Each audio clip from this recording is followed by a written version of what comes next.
what we need to do is we need to study Psalms 32, and it talks about basically confession. And confession is kind of the thing that unlocks the door to your soul, that allows the Lord then to heal unresolved guilt, even guilt from a long time ago.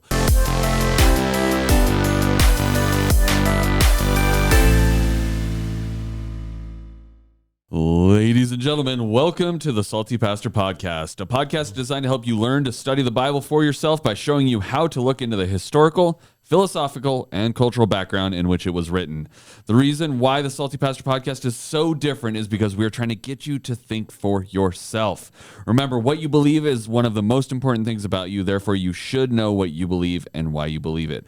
We're here for you, and we hope this podcast helps you grow in your faith. My name is Maher. I'll be your host, but we cannot do this without the one, the only, Dr. Douglas Peake. Hey, everyone. It's so good to be with you. Really excited about the fact that the Salty Pastor is now on its own channel. It's on YouTube. It's also got its own website that I believe, is it up and running yet, or have we launched it yet? Almost. We're finishing the database. So that's one of the cool features about the new podcast, or the new website, is it's going to have all of the search functionality of the podcast where you can look up things based on topics. So if you're wanting to hear things on guilt or on postmodernism, which that would basically be every episode, but I mean, if you want, you can also look it up by text, because we do a lot of Bible study. We're working through texts and things like that, so it's going to add a lot of value to your studying and identifying which episodes you need to listen to if you're in the midst of your own personal study and going, oh man, I wish I could remember what Pastor Doug said about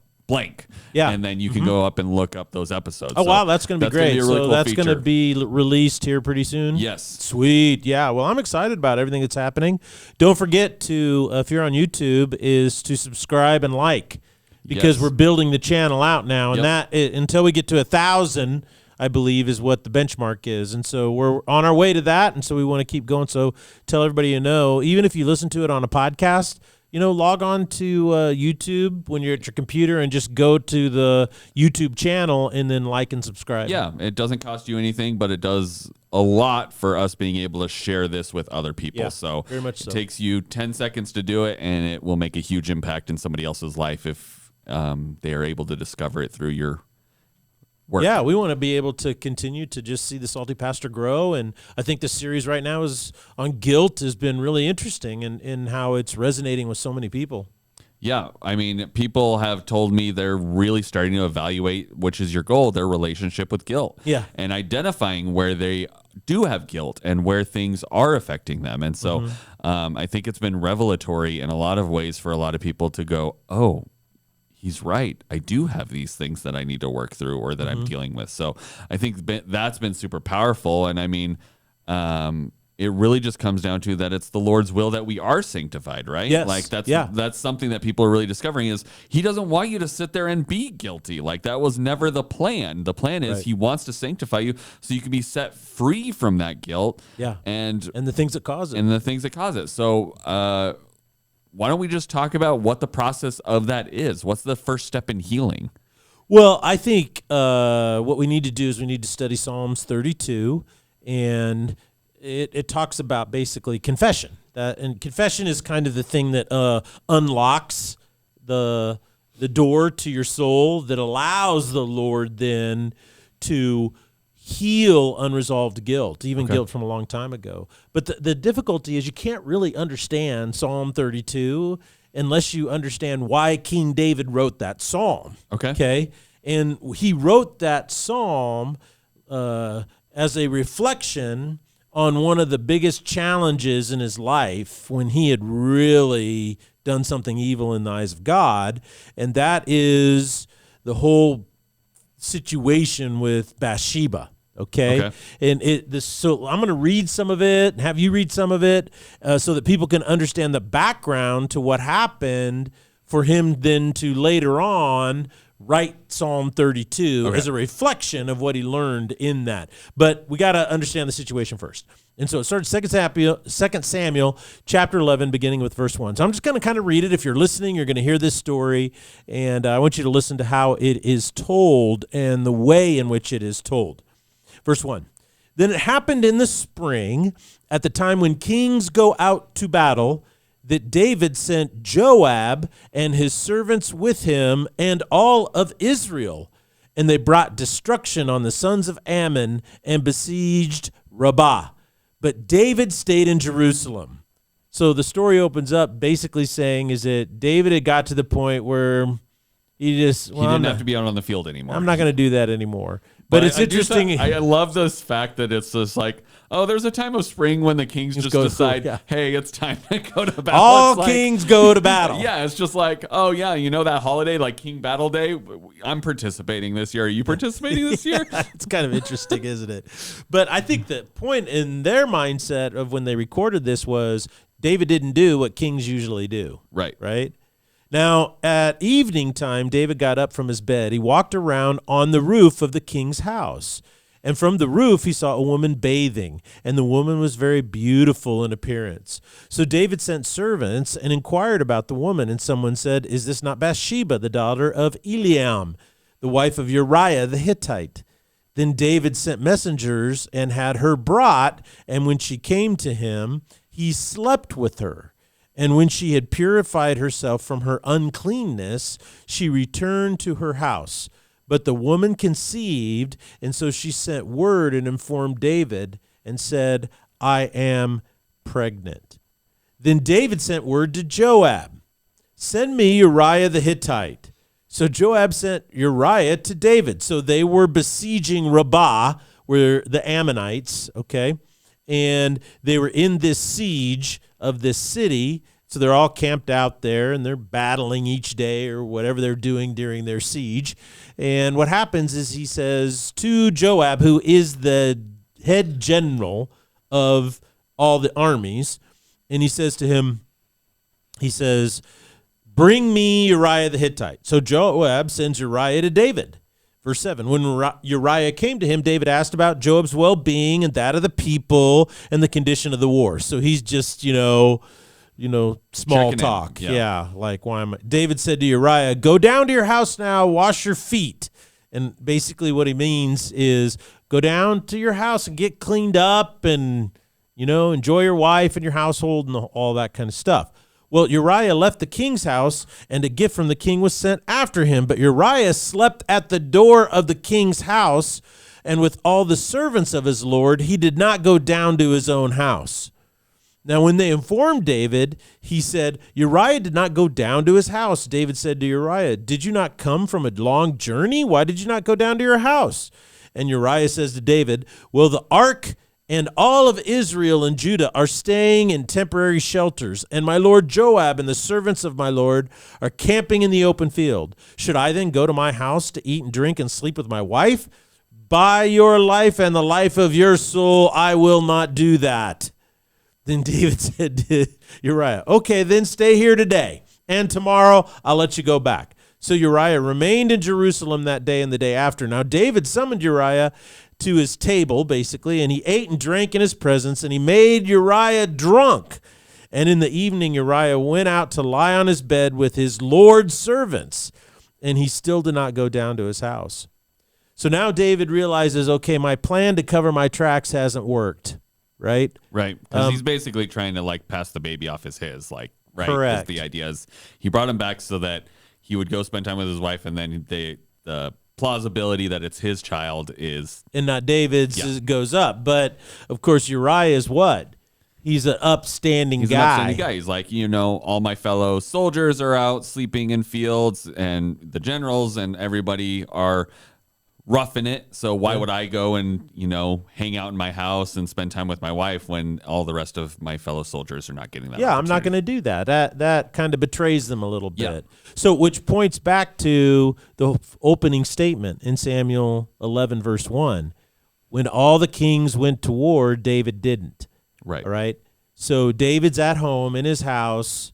You know what I'm saying? Sleeping in the bed. When all of his people, all of his soldiers, the people he's supposed to be leading, are out in the field. So Uriah, in a way, is doing what King David should have done. Yes. Exactly. And so in the morning, David then wrote a letter to Joab, sent it by the hand of Uriah. He had written in the letter the following words: station Uriah on the front line of the fiercest battle and then pull back from him so that he'd be struck and killed. That's dirty. He made Uriah deliver the letter that tells the general his own death warrant Yeah. and took it to the general. So it was, as Joab kept watch on the city, that he stationed Uriah at the place where he knew there were valiant men, and the men of the city went out and fought against Joab, and some of the people among David's servants fell, and Uriah Hittite also died. Now when Uriah's wife heard that her husband Uriah was dead, she mourned for her husband. This usually took a period of time. I think the actual Jewish period was you're supposed to mourn for a year, but I could be wrong about that. When the time of mourning was over, David sent servants and had her brought to his house. She became his wife, then bore him a son. So obviously the time frame wasn't a complete year, maybe it was 6 months. Then the thing that David had done was evil in the sight of the Lord. So God was not happy with this, and then something happens in chapter 12, and so I want you to read it. Okay, I'll take this section. So 2 Samuel chapter 12. Then the Lord sent Nathan to David, and he came to him and said, there were two men in a city, the one wealthy and the other poor. The wealthy man had a great many flocks and herds, but the poor man had nothing, all except for one little ewe lamb, which he bought and nurtured, and it grew up together with him and his children. It would eat scraps from him and drink from his cup and lie in his lap, and was like a daughter to him. Now a visitor came to the wealthy man, and he could not bring himself to take any animal from his own flock or his own herd to prepare for the traveler who had come to him. So he took the poor man's ewe lamb and prepared it for the man who had come to him. Then David's anger burned greatly against the man, and he said to Nathan, as the Lord lives, the man who has done this certainly deserves to die. So he must make restitution for the lamb 4 times over, since he did this thing and had no compassion. So why do you think David was so angry? Well, he thinks it's not about him. He thinks it's about some poor little farmer that got his lamb stolen by some greedy rich person, right? But why would he get so mad about that? I mean, how many times do, greedy rich people take advantage of other people? He's the king. He can't get involved in every little scrap, every little situation. Why do you think he was so angry? I don't know. Because he has a guilty conscience. Okay. See, that's the point of the story. So he knows that See, it's Nathan about him. knows. Well, Nathan knows, but do you think David knows the stories about him at this point? No, or he not at all. He's just internally is feeling guilty, so he's outraged at this injustice that's Exactly. not necessarily related to him. Yeah, see, that's it a is about sign him. of a guilty conscience. Okay. You get enraged over little things. The old, who was it who said, methinks thou dost protesteth too much. Yes. When sometimes the thing people are railing against so much, they end up what? Being guilty of. Yeah, having a guilty conscience about Okay. that. Verse 7 continues. Nathan then said to David, you yourself are the man. This is what the Lord, the God of Israel, says. It is I who anointed you as king over Israel. It is I who rescued you from the hand of Saul. I also gave you to your master's house and put your master's wives into your care, and I gave you the house of Israel and Judah. And if that had been too little, I would have added to you many more things like these. Why have you despised the word of the Lord by doing evil in his sight?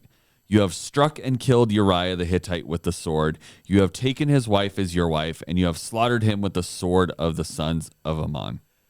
Yeah, that's Nathan, I mean, that's bold. Nathan came in. That's a mic drop right there, baby. He's probably wondering, am I making it out of this alive? Yeah. I know I'm supposed to do this. God says he's got me, but he's probably going, David could turn on a dime and just kill me right there, right? Yeah, he could. Yeah, he could. That's the risk when you're asked to speak for the Lord. You have to speak what the Lord tells you to say. You can't make it up on your own. And I think it's really interesting. He goes on then, obviously, and he prophesies all these things are going to happen in his life. His house will be put to the sword. The child will die. There's always going to be these problems. And, of course, then the rest of 2 Samuel, you'll see all of these problems. Right, they play and out. what's really fascinating is most of the problems in his house happen with his own kids. So, but looking back on this situation in his life, David then writes this song, okay? Now remember, he gets enraged over a little ewe lamb, right? But then he looks back, why was I so enraged? Why did I respond this way? And he analyzes that, okay? And this is what he writes, verse 1 of Psalm 32. He goes, "How blessed is he whose wrongdoing is forgiven, whose sin is covered. How blessed is a person whose guilt the Lord does not take into account, and whose spirit there is no deceit. When I kept silent about my sin, my body wasted away through my groaning all day long. For day and night your hand was heavy upon me. My vitality failed as with the dry heat of summer. I acknowledged my sin to you, and I did not hide my guilt. I said, I will confess my wrongdoings to the Lord, and you forgave the guilt of my sin. Therefore, let everyone who is godly pray to you in a time when you may be found. Certainly in a flood of great waters, they will not reach him. For you are my hiding place. You keep me from trouble. You surround me with songs of deliverance. I will instruct you and teach you in the way which you should go. I will advise you with my eye upon you. Do not be like the horse or like the mule, which have no understanding, whose trappings include bit and bridle to hold them in check. Otherwise, they will not come near you. The sorrows of the wicked are many, but the one who trusts in the Lord, goodness will surround him. Be glad in the Lord and rejoice, you righteous ones, and shout for joy, all you who are upright in heart. I mean, I think the most important part of this song seems to be that confession right in the middle, right? Verse 5. Yeah. Read that. I acknowledge my sin to you, and I did not hide my guilt. I said, I will confess my wrongdoings to the Lord, and you forgave the guilt of my sin. Yeah. It's interesting, kind of another psalm about this situation in his life was Psalm 51. Mm-hmm. And he says, against you and you only have I sinned. So it's really interesting. He wasn't going around trying to make amends to all the people. He said, my issue is with God. I did what God was believed to be, told me it is evil, and I did it. Mm-hmm. And so I think it's really fascinating that confession is the key, you see, that unleashed the forgiveness that resolved the guilt about this situation in his life. Now, what's interesting is it happened that he still suffered consequences from that. That baby was born and then it died. And then one of his sons, Absalom, launches a whole campaign against him. A coup, a military coup. Well, not a military, but he takes over the kingdom. And what's interesting is Nathan says that your wives are going to be taken publicly from you. And so David had all these wives. And so Absalom goes to his wives publicly, up out on the terrace there for all to see. And he has sex with all of them, And I mean, what an incredible humiliation. And what's interesting is he asked Joab to carry the note for Uriah the Hittite's death, right? And then when Absalom takes over his kingdom, what happens is a bunch of generals, Joab included, flee with David. Then David comes back, right, because it doesn't take root, and they go to hunt Absalom down. And David gives Joab a command. He says, I want you to take Absalom alive. And so when Joab finds Absalom, you know what he does? Kills him. He kills him. He doesn't take the command of David to spare his life. So isn't it interesting how unresolved guilt, comes from the situation? There's still consequences from the situation. But what David says is because he confessed, it's really interesting. How blessed is he whose wrongdoing is forgiven and whose sin is covered. How blessed is a person whose guilt the Lord does not take into account and whose spirit there is no deceit. It's really interesting because when David fled with Joab because Absalom had taken over and had part of the military with him, is what happened is he was leaving, and this person came out and hurled curses at him, right? Saying, you're such a terrible king, and you're terrible. And so the people in his entourage said, let's go over there and kill that guy. Early social media? Yeah, it was early social media, and they're like, we're going to go kill that guy, man. We're going to cancel him with the sword. And so, but David says no, right? He says no. It's interesting that you see, even though he's suffering the consequences of his wrongdoing, he's at peace with himself, right? Because what has happened is the Lord has taken away all the shame and guilt that surrounded that event. So he was able to act justly even in that moment. And what happens is that later on when he's returning, the first person that comes out to say, forgive me for cursing you, is the person who hurled the curses. Right. And so what happens is that shows that it's not just that God takes away your guilt, but that he often heals the situations that are wrongdoing causes. Yeah, and I think it's also interesting, maybe you can speak into this, there's a portion where he's talking about his body wasting away when he was kind of harboring that guilt and the shame from the event. Do you feel like that was a physical wasting or just like absolutely. Okay. 100%. I think that, research tells us this, is that people who have unresolved guilt, right, they carry, it turns into shame. Sometimes it turns into bitterness or anger. And I think what's really, really interesting is that the word vitality is an interesting Hebrew word. It talks, the issue of vitality is all about it's not my just passion for living, it's just my energy for everyday life. It's, what gets you going. And so in a way, physically, it's about, well, I rest, I eat, I sleep, and so I get up and I go. Now, when unresolved guilt is in your life, what is one of the things that people in severe depression lose?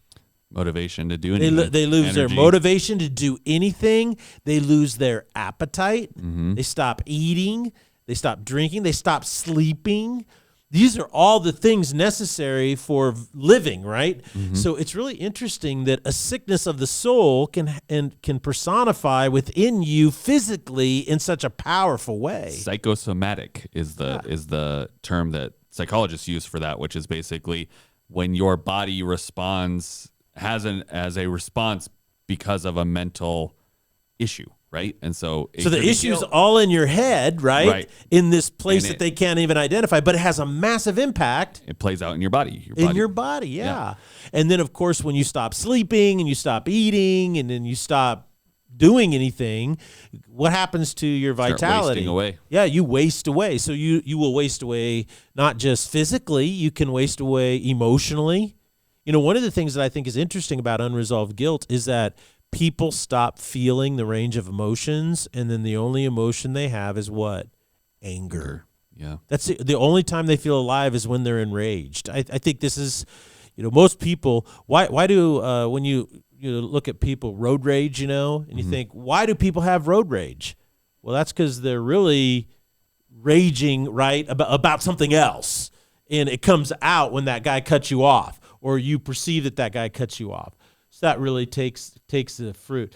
The other thing that I think is really important to understand about this wasting away, this vitality of life, is that it not only kind of removes your emotional responses to life. It when you lose your vitality, it just flattens you out, right? Mm-hmm. It just flattens you, so you don't feel sadness, you don't feel happiness. You just feel like you're dead. Yeah, you're numb. Yeah, you're numbed, and so you lose your vitality. And so he says the other thing that I think is really critically important about the body wasting away is not just the psychosomatic thing and not just an emotional thing, but mentally. You're not as mentally sharp. You don't think clearly. You don't make as good as decisions. Yeah, your judgment's skewed, right? Your judgment is completely skewed. We even see this in David's response in 2 Samuel, where he's like, he instantly just gets outraged over this thing that, like you said, he probably hears complaints like that all the freaking time as a king. And he hears a little, well, so-and-so did this to me, and he's probably like, whatever, just figure it out, pay him some money. But he's livid over this lamb. Yeah. And it's a whole response, and a lot of that is his judgment and his mental discretion. Right? Obviously, his judgment was skewed when he chose not to go to war with everybody else. So he changed, the I guess what I would say your community expectation. Mm-hmm. He changed that. So maybe he's feeling guilty about that. I should be out there with the guys. I'm here. And the thing is that David was a phenomenal military strategist, right? He had come to power because of his skill set, of right? his skill set. And if nothing else, he's cheating his fellow countrymen of his skill set from that, right? Well, and I mean, if we're going to dive even deeper, right? He gets up in the middle of the night to go walk around. You don't usually do that unless there's something weighing on you, right? Something weighing on you. So we see that guilt of him not being out on the field, maybe even playing out even before Bathsheba, right? Where he's up pacing and wandering the rooftop. Like, why is he up doing that in the middle of the night unless he's dealing with some probably unresolved guilt? Yeah, and I think, in our day and age, a lot of people like to use this situation in David's life. He does take responsibility for it. He initiates it. But a lot of people today try to make it look like, all men are dirt bags and stuff like that. But when, the other question is, well, why is Bathsheba bathing in the, late at night? Well, and she also, I mean, I guess we don't know, but we assume there was some sort of consent, right? Maybe. Well, I don't know. It could have been not, because kings have weird power structures at that time. But yes. But the issue though is you've been to Israel, right? You've been to Jerusalem, and you've been to the city of David. How big is the city of David? It's big. Well, it's the city of David. Just this, Jerusalem is huge. Jerusalem's big, yeah. But the city of David, how long did it take you to walk from the Temple Mount all the way to the bottom of the city of David? Not very long. Not very long. It takes maybe 15, 20 minutes. Yeah. Walking and stopping and looking at the sights, right? Right. And so, okay, she lives in the city of David. Right. Okay. And he's in the city of David, and the palace was the highest thing there, right? Right. And then everybody else lived, because it's on a little hill, right? It's on a slope. It's on a slope, and so it goes down, down, down, down, down. And at the bottom is that pool of it's not the pool of, I get my pools mixed up. It's not Bethsaida, it's the pool of Siloam, isn't it? It's the one that the well comes up. Yes. You know what I'm saying? Yep. So you go down there, and so somewhere in there, she is living there. So she knows that she's in full view of anybody above. Yeah. So I think a lot of scholars believe that this was a little bit of a process of hypergamy, kind of a thing, and that she was, deliberately using her looks to get up the ladder, so to speak, to climb the social ladder. And it worked in a way, because he does take her as a wife, and it ends up not their firstborn, but their secondborn child is Solomon, who becomes the next king of Israel. Right. Okay. Yeah. And so you're exactly right, though, is that what we have is a situation here where it was, it starts off where he's not going to war like he should. That's weighing on him. So now in the middle of the night, he's out there wandering around. She's out in the middle of the night, and so I think that one thing that we do when we start to feel guilty about one thing is we look for distractions or other situations to distract us from the thing that we're guilty about, yeah. And so that's why a lot of us, love entertainment. We love, sporting events. We love things, Now it's great to be a fan. It's great to enjoy these things. But I think it's also important to ask yourself the simple question, and that is that do I feel alive when I'm not doing these things? Right. Am I just filling in a gap that I've made? If you can't enjoy work, and if you can't enjoy your family, and if you can't enjoy taking care of your household, meaning, whatever it is, chores around the house, if you can't enjoy that as much as you enjoy going to a movie or a sporting event or something, then that's a good sign to ask yourself, am I trying to use things or entertainment or experiences to distract me from something that is unresolved in my life? And because what you want to do is you don't want to live life in a way that robs you of the fullness of it all. You want to be able to enjoy the fullness of every moment, right? You're having dinner with your family, enjoy that. Don't eat and be distracted and think of something else. The biggest thing that distracts people today is their phones. People spend more time looking on their phone at any given moment instead of looking up and enjoying the beautiful situation they find themselves in. It's called being in the moment. So how do you solve all this? How do you resolve all this? How do you get back on track? How do you say, I do have unresolved guilt and I want to resolve it? And maybe it was really something, at the level of what David did, or maybe it's something that's so minor. It doesn't matter the intensity of it. If you are experiencing unresolved guilt over that, it could have been happened last week, or it could have happened 40 years ago. It doesn't matter. The issue is that if it's unresolved, and the first step to resolving it, the first step to feel the blessing of the Lord, as David says, whose guilt has been resolved, the Lord remembers it no more and takes it away, is by confession. It's not confessing to other people, it's confessing to God. And what that does is that opens your heart for the healing power of God in your life. I love it. Well, thank you, Pastor, so much for sharing with us. We dove deep into the scripture today, and it was a nice little mix-up. I think that was fun. Even with all of the preamble before Psalms, just revisiting that story, getting something new out of it each and every time you read the scriptures is always a nice blessing. So excited to talk more on Thursday about what unresolved guilt and how the process of confession starts our healing process. But until then, thank you guys so much for joining us, and we'll see you on Thursday here on the Salty Pastor Podcast. Blessings.